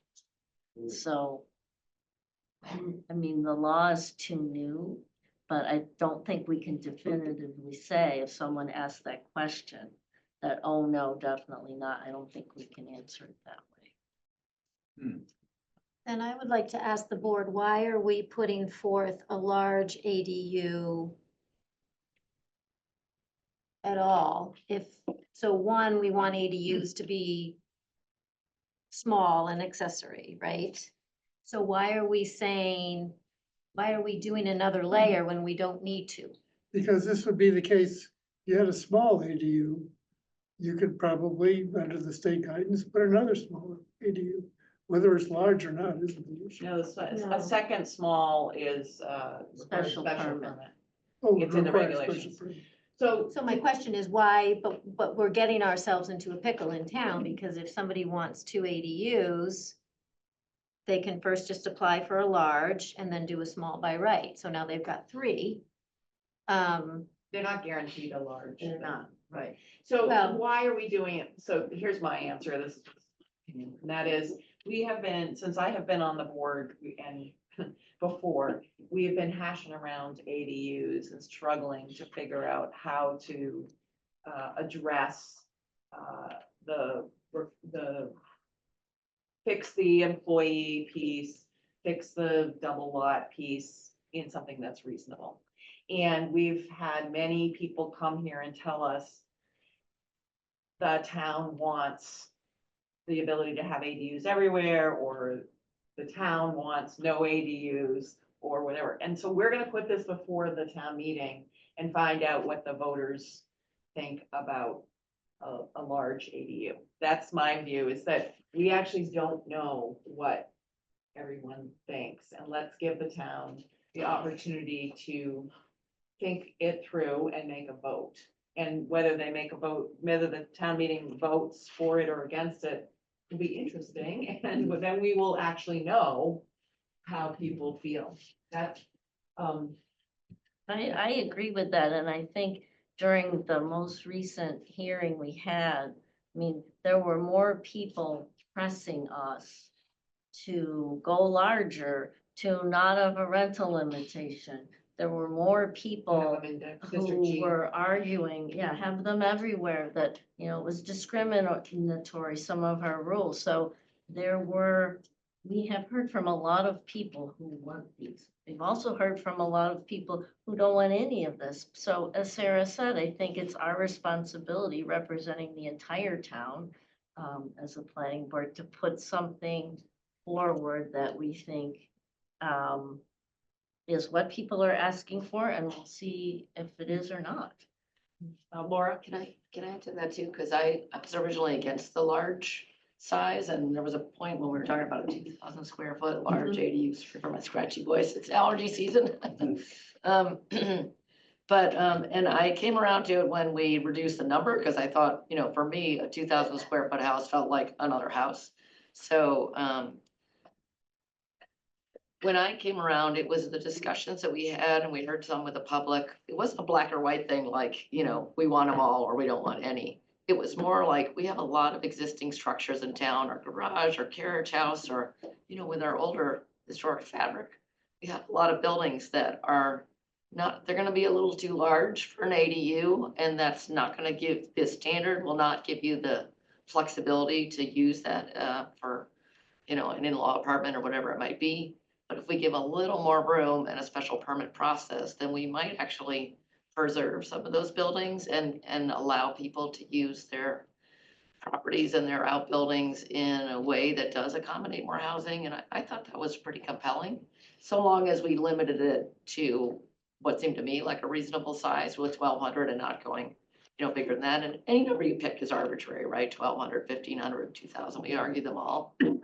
But I felt like that the 1,200 to 900 range was like definitely small and a little bit bigger, but let's see if that gives people the flexibility they're talking about. So I felt like it was more of a spectrum of uses rather than like all or nothing on the merge. Okay, and we have voted to recommend them to town meeting at this point. So Yeah. let's, any other potential proposed changes for those? Okay. And did, Go ahead. was it discussed why we didn't do the, elevation as an accessory structure? That is in the large too. It's in the large? Number 7, they're large accessory dwelling should remain accessory and not be. We're talking about elevation drawings. So are we We having- said the large, if it's proposed an accessory structure after this town meeting, the structure must comply with the primary dwelling setbacks. I guess we didn't, we don't have the height. So we have accessory structure bylaw that limits the height to 1.5 stories or 25 feet. So that it's not a 35-foot high, you know, like a house. I just thought that that made sense to kind of. If they want to fit into neighborhoods and things like that, so I thought we were putting a limit on the height for the. I think that would limit people adding on to an existing house that was 35 feet high. Well, I think it's number 7, I think you could argue if I was granting a special permit, which is all,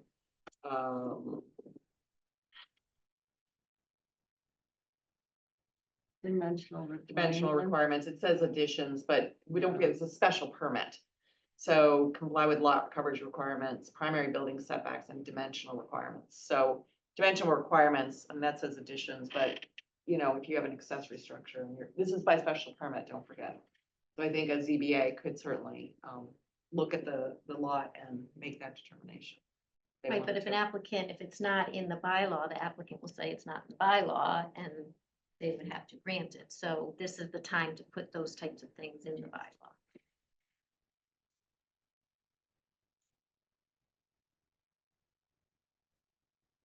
And why, I'm sorry, why are these large not in G? We made a decision to, I think at your recommendation, we said not in D and in G. Because for a couple reasons. One is the downtown is already quite dense. The G is already quite dense, and D, you already can have a single 2-family. And our existing ADU 9.1 doesn't have them in D or G, so we were trying to sort of keep that same fabric. So, I guess Mary's making a suggestion that we, modify this to require, accessory, structures maintain accessory height. I'm gonna suggest that we allow the ZBA to make that determination. Yeah, I think Yeah. I was just gonna say, I remember we had some conversation about this at a meeting. We got some feedback from architects. Yeah. I'm like, Again, this isn't perfect, but I think it's a good step in the, I think it will, fall or pass based on the larger context Yes. rather than the details, those kinds of details. And I think it's worth considering that in the future as a potential, improvement. So does anybody want to advance that? Okay. So I think that closes that out. Thank you for, so the next thing is, the discussion of the visioning project for downtown Manchester and the one-stop application. Mark, you want to speak to those? We have a, letter in our packets from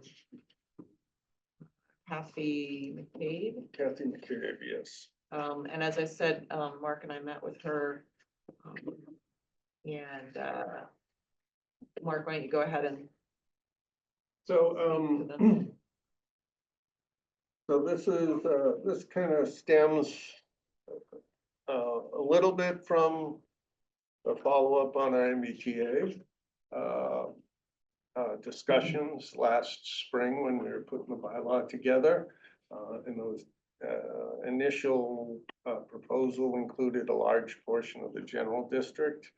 And we kind of eventually steered districts out of here, but we had a large discussion about, you know, the downtown and what it should look like. And, you know, what we want to see in the future for business development, residential development. How do we address many issues related to that? So the downtown committee, so besides attending your meetings and one of the other boards I attend is the downtown improvement committee meetings. And so they've been discussing the downtown and a variety of more specific elements. So again, it kind of came up a little bit in listening to their meetings, you know, and I've been here a little more than a year. There's also, you know, I hear lots of different things from people about what they want downtown to see. And I don't know if there's ever really been a true visioning session program for the town to figure out what we want. I always hear people say we ought to fill our storefronts, have a few more people, maybe some activity, you know, other types of things. But again, until we do a true visioning session, including a survey and some public sessions in front of some boards and get feedback from other boards, you know, and so this, in my vision, would be the first step in doing an overall bigger planning study for the entire general district. So so I reached out to a planner I know who's done some of this work, and she insisted on coming up, and we walked around, and she submitted this proposal based on our discussion. So this proposal really is a first step of sort of a working session with the planning board to first scope out to scope out the work plan for this work. You know, which do we want to do first? How far do we want to go? Do we, you know, what are our priorities? And then a subsequent work proposal would come in for if we wanted to. I thought it was a good way to test her out, to have her help us think through some things. I personally thought she had some really good ideas and some very specific experience around how to craft a visioning session. So I envision this as a working session with the planning board. Obviously, it would be an open meeting, but it would mean a public meeting. But I see it as real kind of a working session with us, and maybe we'll have some ideas about how to take public comment in that meeting and so forth. But let her lead it, and she said a 2-hour dedicated meeting that we would do. And my suggestion is that we would target this for the first meeting with our new board. It sort of makes sense, and certainly might be useful to have you guys come to that to listen or participate as appropriate. But let Kathy kind of guide us on how to do that. She's done a lot of these. So the proposal before us tonight is we do still have 25,000 in this year's budget. So her proposal is for $7,000, and I'd like to see us authorize Mark to enter into a contract for scope of services provided by McCabe Enterprises for a visioning session and workshop with the planning board to start looking at our downtown. I like the idea because I think we did have a lot of feedback that people are concerned about the downtown and they don't want it all to be turned into residential, or concerned about having, you know, vibrant businesses. My only concern is to make this limited as we begin. I don't want to see a long drawn out, very large process with another year going by without us thinking about specific zoning changes that will help the issues that people are bringing to our attention regarding downtown. So my only request would be, I like the idea of hearing from her and hearing what her suggestions are. We could sort of take it a step at a time. I think her proposal is to make a work plan. So I think the planning board will guide that work plan.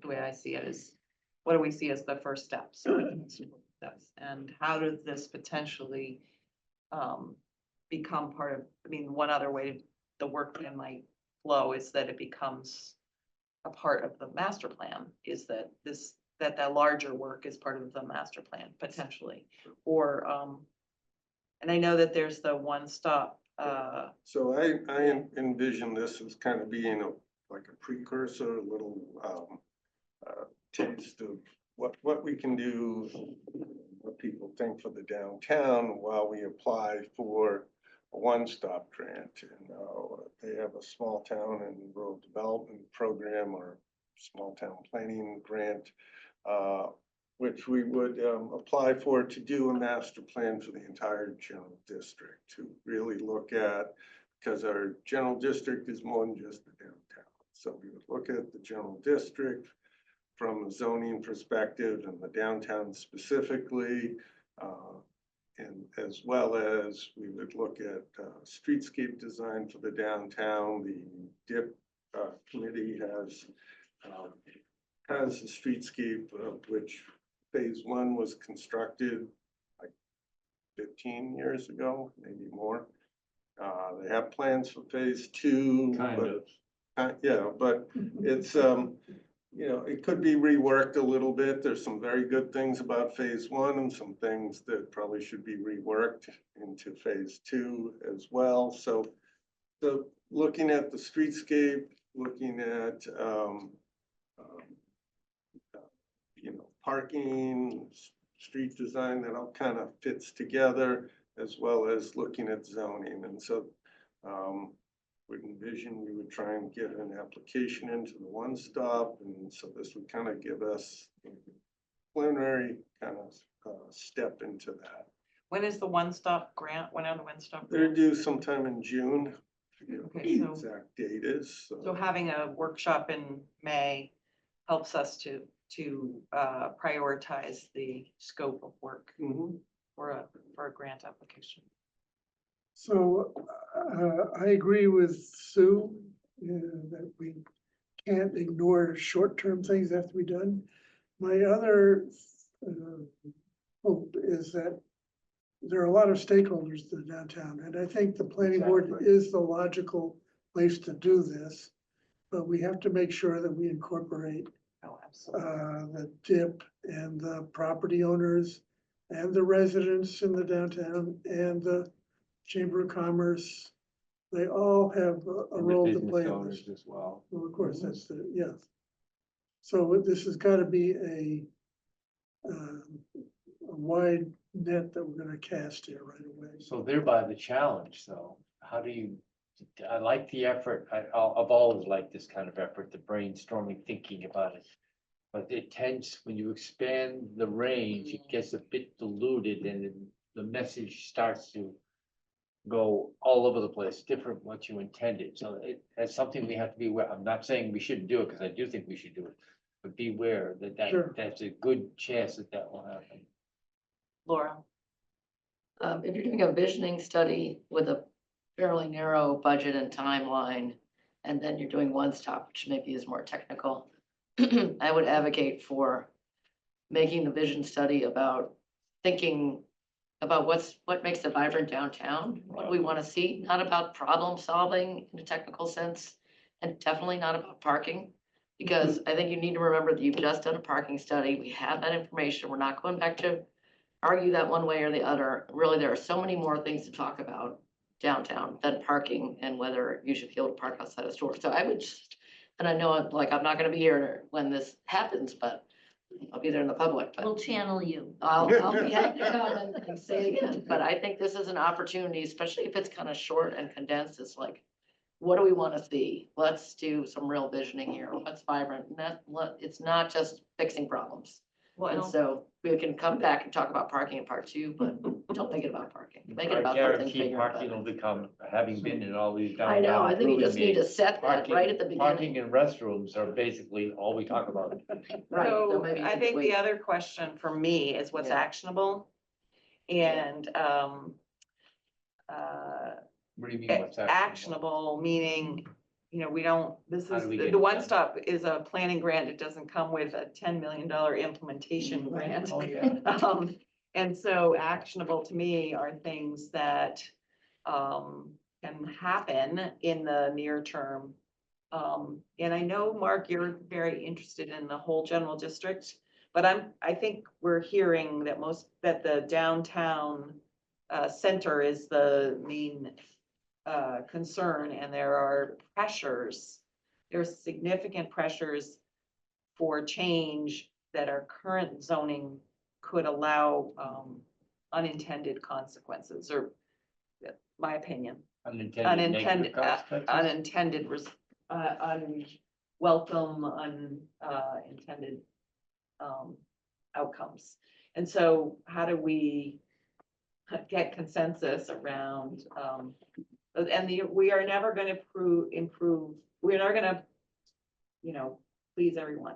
But one of the things in speaking with Kathy, I thought was very helpful, is I said, you know, people want a vibrant downtown and they don't want more traffic. And she said, absolutely. But what you do is you craft questions that recognize the complexity of a problem, and when you give people options, so that they understand that a vibrant downtown may come with more people in the downtown, particularly at, you know, beach days or whatever it is, you know, however you frame the complexity of the issue. And she got that immediately, as opposed to saying, do you want vibrant shops downtown? Yes. But, you Take the know, people and the parking away, though. So I have so, a yeah. question. So I'm not all that familiar with the master plan, but from what I do understand, it did cover some of this, how to make downtown more vibrant, right? So is the master plan still an actionable document? Is it one that we reference, and how would a study like this influence? I think one of the homework assignments would be to review the master plan, at least Right. think about it, but it is, Yeah. it hasn't. And my opinion is that it has, you know, it's almost 10 years old, I guess, 2019. But it, you know, many of the issues remain, but we've also accomplished many of the things that were in the master plan too. Then So that probably would make sense then as a homework Yeah, assignment, so we so- could come to that discussion absolutely. with an idea as to what it is that we want to address, that has already, we People know are- has residents' interest, and we can just layer this and maybe Yeah. dig in a little with this. But I think having some professional help Yeah. from outside of town, who's sort of a seasoned thought leader on this week, and then it will also tell us whether she's a good person to work with in the future, or whether, you know, for fairly short money, we can say, I mean, this is gonna build, right? If after an hour, we all think this is nuts, we can cut it off right then too. So So a related question, with a number of new members coming in to the board. Are we going to think about, I mean, like, do we have goals for the upcoming year? I know we talked about it, but I don't really remember identifying any. It might be a good time to revisit that and see if we can do that as new voices are coming in, so that we can I agree. have a game plan. I also would like to see if we can get some training. Yeah, I'm all Yeah. for that. So I have, some, I need to step back for a minute and then some questions. So as I recall, the last time we talked about this was part of what zoning we want to bring up to town meeting, and then it stopped. So where did it go from that to engaging with the consultant and getting this report? I missed that meeting. I think Mark this is Mark's professional recommendation that we engage with somebody. I think it's a good, I thought it was good idea to bring forward. If we don't want to do it, then we can vote no tonight. Yeah. That's But I guess my point being, and for members that come on, these types of decisions used to be board decisions. And it seems more and more things are happening outside of the meetings, things are being decided, and then it's brought to the meeting. So that has been an ongoing concern of mine, and it sounded like you knew this person, so you called her up, and it's just not really how it's supposed to work with getting consultants in for a planning board meeting. What's the harm in that, though, There's- Mary? Yeah, I mean, there are a number of other consultants we can call, we can get other proposals, I mean, this is, but this is somebody I knew who, and, you know, we chatted with, and I believe I've worked with her before, so, I also don't think this is happening outside of the meeting. We haven't spent a nickel. And we mentioned it at the last meeting that we were going to be having this conversation. So I'm just saying, as a board member, I don't remember that, and if the question is, what's the harm? The harm is that we're not following process, and we're all equal board members, and we should all be able to have equal access to information of what's going on. It might not bother some people. It's bothered me the whole time I've been on the board, so I'm bringing that up. I guess the other thing I would say is, with something like this that looks to be that it's gonna kind of be a zoning bylaw change to protect businesses downtown. We've had a wayfinding grant, we've had parking studies, we've had, we have downtown improvement, we have an employed town planner. I'm not sure why we need this other layer to do the first step of brainstorming of what should happen downtown. I think we have all this expertise, some that the town pays for, some that's volunteer, and then we're gonna put another layer on it. I think this is why we have a planning board, for the planning board to do such studies.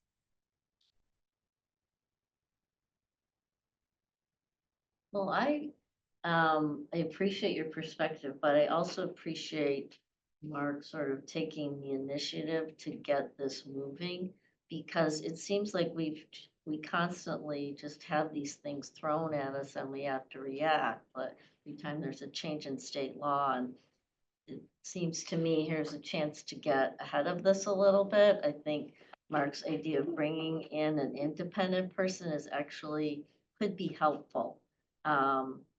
So I appreciate the fact that you came forward with the plan, and it doesn't bother me that Mark did this with our chair. I think that is the job of a chair, is to be working with the planner behind the scenes and working through various things, you know, things like putting the agenda together, just everything. So that doesn't bother me. But I do understand your perspective. You just have a different one. okay, any other discussion? Would anybody like to make a motion to ask Mark to enter into a short-term contract with McCabe? So I'm sorry, before we do Okay, that, just let me ask about the timing again of that. So the one goal grant is due in June, early June? one stop. yeah. I'm sorry, one stop, I end of believe June. I believe it's like the middle of June. And we intend to use whatever findings we get from this consultant as content for that? Yeah, it would be considered, No, that's great. I'm just asking. I Yes, think that's great. I mean, the reason why I'm asking is, does that timeline allow It's for tight. us to get Yeah. back from? And like, as Sarah had mentioned, there may be a variety of actionable items that will come out of this that we may not want to wait until the complete, once we're in the whole one-stop planning process, because that won't happen until, if we get funded, first off, it's a grant application. So we may not get funded. But if we do get funded, we wouldn't be starting really until January of next year. You would enter into contracts in December and start working probably January. So it's a longer term process, but it's also a big study. It's looking at, like, again, I said, streetscapes, at the overall general district, at a variety of things. So there may be some items that might be identified here that we can work on in the interim. Whether they're like public improvements to a park or, you know, parking, or whether it's, you know, a zoning changes or other types of things that come out of this. We might find everybody in town, 90% of the people want the zoning to change to allow something that we currently don't allow. And if we find that out, then there's no harm in bringing that forward in the interim. So, you know, what might be really helpful is for the next meeting, if you can put together just kind of an outline of, the background on the one-stop program that you were gonna apply for, and then just an outline of the goals. I do think that we may have a little tension on, how broad that study should be, or whether we should be more focused, and whether we should do. So why don't you put together your vision in an outline form, not, okay. so that we can then have that, to Mary's point, have the discussion about what we're gonna do. Because even if we get a fully funded study, it takes a lot of our time and your time and downtown improvements, everybody's time, and we wanna make sure that it's gonna get the outcome that we want, that we agree on. Yep. So, Okay. okay, great, thank you. Would anybody? Sorry, Yes, go sorry. ahead. But so in the meantime, you said a number of times that there's some pretty fast moving things that are happening downtown that may impact downtown. So I just want to make sure we don't take our eye off of that. That's partly why I really wanna have Yeah, somebody okay. come. So then we and need help to us to work that think- into that think this discussion. through. Yeah. Yeah, somebody who's had, she's working across lots of communities too, Yeah. so it's a great way to bring in current knowledge of other Massachusetts. She works largely in Massachusetts, so she knows the ins and outs of ADUs and commercial, and she had some really good observations, I thought. Right. So for one example, she said when Styles, we walked around, Style Scoops was Style Scoops is next to Mari and is next to the stock exchange. She said by that moving there, you now create kind of a retail clothing logical. It's like it the so auto happens. mile. It so happens, and she said that, you know, what? It's like the auto mile. Right, yeah. The auto 100 feet. And then, you know, there's really kind of a couple of chunks of the downtown, and Harbor Point to me is like a very vulnerable, or, you know, there's a lot of, there's a lot, what? A lot of potential. A lot of potential for change. What change do we want there? And yet, they own parking, and so could, you know, on one side of it, does that property create opportunity for commercial vibrance that then affects the whole town, or is it, you know, should it be housing? I mean, I'm not saying it should, I'm just saying, Yeah, and I should it be a think- parking garage? I mean, whatever. you Right, know. and So, I think this study will help yeah, us it's also in focus. it's also in find the out, flood zone, right. so. We also have the flooding issues. Okay, so would anybody like to make a motion to ask Mark to I'll make enter, that motion. to enter into a contract with McCabe Enterprises for a limited study as proposed for approximately just under $8,000, 77. let's say $8,000. Up to $8,000. So Second. Any other discussion? All in favor? Aye. Opposed? Abstain? Abstain, one abstention, thank you. One thing, Mark, we have not had a contract with any consultants since you've been here, I don't think. And we should get clear, we don't have to do it right now, but when we had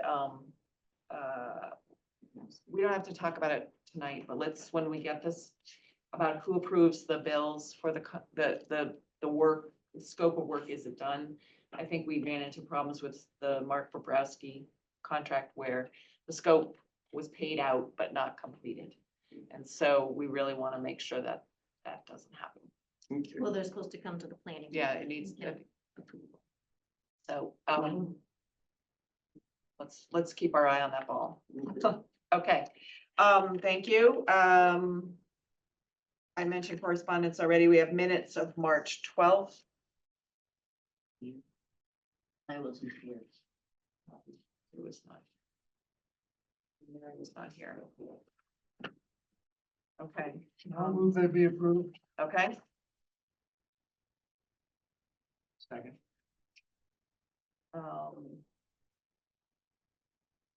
And any other discussion? All in favor, not Mary or Sue? Okay. Okay, members present, we're missing Peter on that list. I believe Peter was on, Were you on Zoom with that one? On March 12th? yeah, is that the night you were in the ER? It was the zoning. Yeah. Form. It was Zoom only. Yes, you were in the ER. Oh, I was on there then. Yes, Yeah. you were there. So I was Peter, an active Morton was on. No, sorry. So that should be changed. Third time. Okay, great, thank you. Any public comment? Sandy? Hi, I've got two. Okay, let's listen. Okay, one, I want to reiterate, Sarah, what Sarah just said about this contract that you're going into. Being that all monies are coming from sort of town, ultimately the citizens, that there should be more clarity in the outcome of what you're expecting. And that was not really clear to me. And there were there was a 2-hour session, or then there was a whole like plan potentially coming from it. So my advice is that there needs to be clarity at what the deliverables you want, just like I'm a consultant, so make that very crystal clear, the expectation, the scope, even like sort of the scope of that deliverable, not just that it's going to be a plan could be 2 paragraphs, so. That's The really proposal important. does have 5-point. Okay. deliverables. Okay, the main thing I wanted to bring up is, I tried to look up the floodplain map to go with the floodplain article. In the article, it says dated July 8th, 2025, which is a future date. Mhm. Those are the dates that the state has asked us to use. So. And it's, I know That's it's, presuming that that's approved, and then it just may have been when I looked, but FEMA started pulling maps off the website because of what's going on nationally. So to me, I only saw a map that was delayed, that was dated in July, not this exact date of July of 2023. So I think, Chris, you were talking about showing a map. Yeah, I couldn't find a 2025 So- map. okay, can you just check with Eric on that? So the maps are filed, the maps are filed with the town clerk, the 2025 maps. They are filed with the town clerk, they're on the town planning board website as Town. well, yes. And were sent to us from FEMA, so they are the FEMA approved maps that we are to use.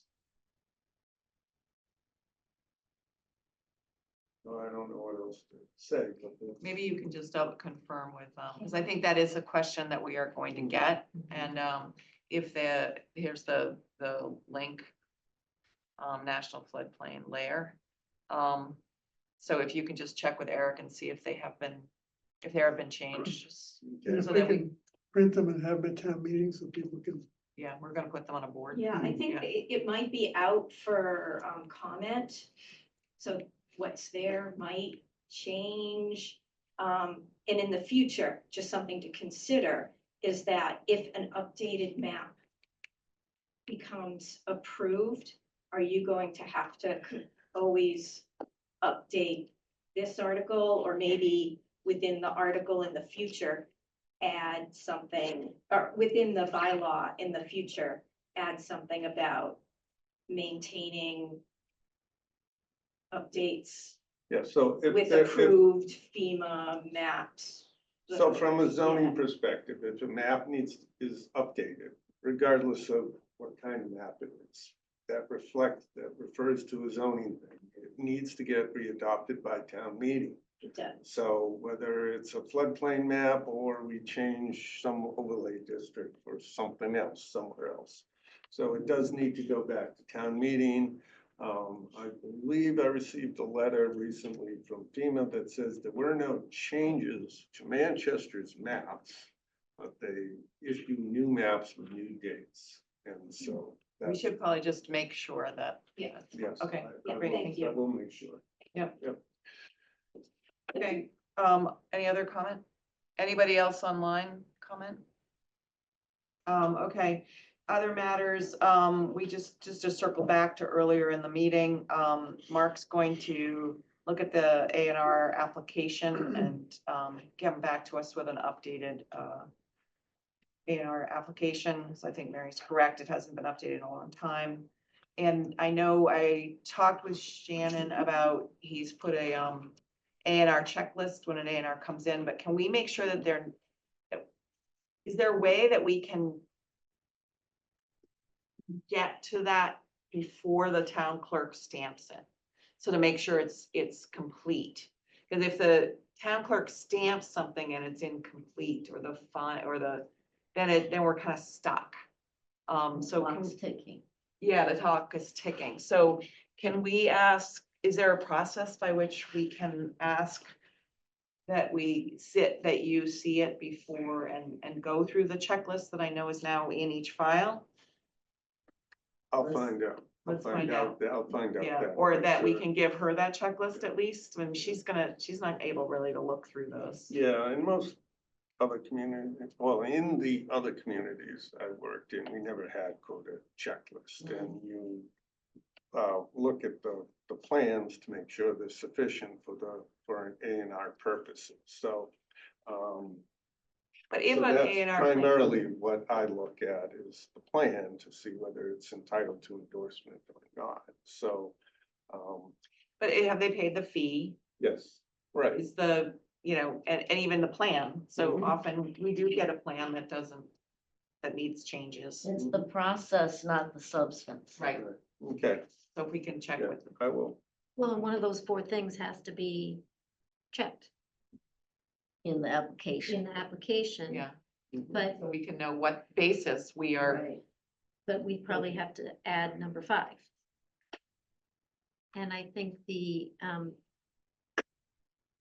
3 years ago, we were gonna review all of the applications and take them out of the subdivision control laws. Because that's not a good place for them. But they all kind of need review and update because they're all very. We'll start with the A&R plans. Great, okay, any other comment, any other business? Great, I'll take a motion to adjourn. Oh, and- wait, Oh, we did skip over, that we're having a right, public sorry. forum on Thursday night. right. And meant to be informal.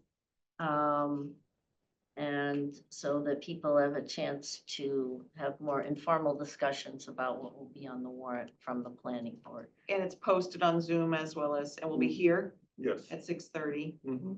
Great, thank you, Sue. And anybody, hopefully all of us can come. The other thing is the next upcoming meetings is the public forum, town meeting. We are gonna post for 5:30 because we've learned our lesson that every once in a while, something comes out of the blue, and if we haven't posted, we can't address it. And then our next meeting after that is May 12th. So we will miss Laura at that. Mary will still be here, that will be good. Yeah. Okay, now I'll take a motion to adjourn. So moved. Second. All in favor? All right, thank you, Maura. Thank you all. Pleasure working with you all. Oh, Yeah. Oh, that's it? miss you. We are gonna miss you. Think of us while you're in France. I will. Yeah, I'm Thank sure you, she'll- everybody. Should be thinking a lot about it. Does anyone have a key to Seaside one?